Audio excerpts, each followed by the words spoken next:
Þá koma öðru liða dagskrá að fjárhagsáætlun Akureyrarbæjar viðauki til máls tekur bæjarfulltrúi Guðmundur Baldvin Guðmundsson.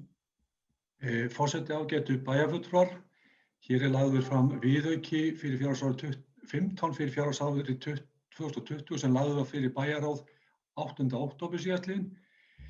Viðaukinn í nokkrum liðum. Það í fyrsta lagi vegna nýrra kjarasamninga sem kynntir voru í bæjarráði í sumar og hafa áhrif á flesta málaflokka A og B-hluta, samtals 336 milljónir króna. Þá aukið framlag til MAK vegna niðurfærslu húsaleigu vegna COVID, 1,7 milljónir króna, vegna flutnings Lundarskóla í Rósenborg sem skiptist á gjaldfært viðhald 80 milljónir króna og eignfærslu 70 milljónir króna.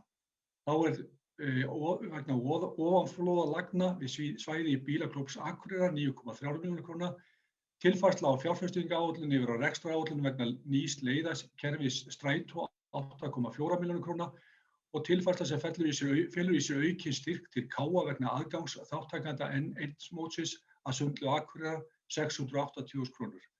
Samsvarandi upphæð færð sem tekjur á sundlaugina. Áætlaðar fjárfestingar aukast 61,6 milljónir króna. Fjármagnsliðir og afskriftir breytast lítillega.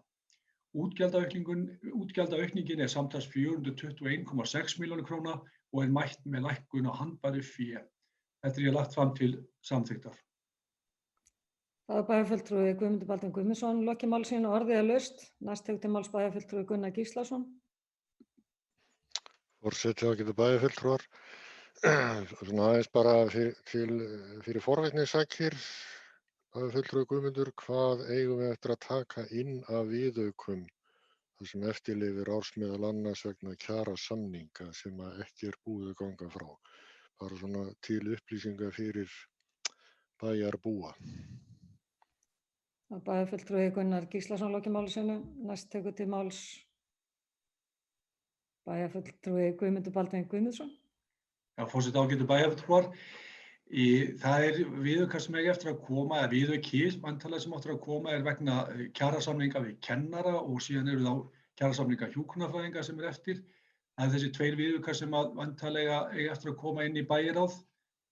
Mér ekki kunnugt frekari viðauka, en þetta eru þeir tveir viðaukar sem eftir að koma vegna kjarasamninga. Það var bæjarfulltrúi Guðmundur Baldvin Guðmundsson lokið máli sínu orðið laust. Þessi fleiri hafa ekki hvatt sér hljóðs, þeir sem geta samþykkt þennan viðauka gefið merki. Það eru 11, takk fyrir það.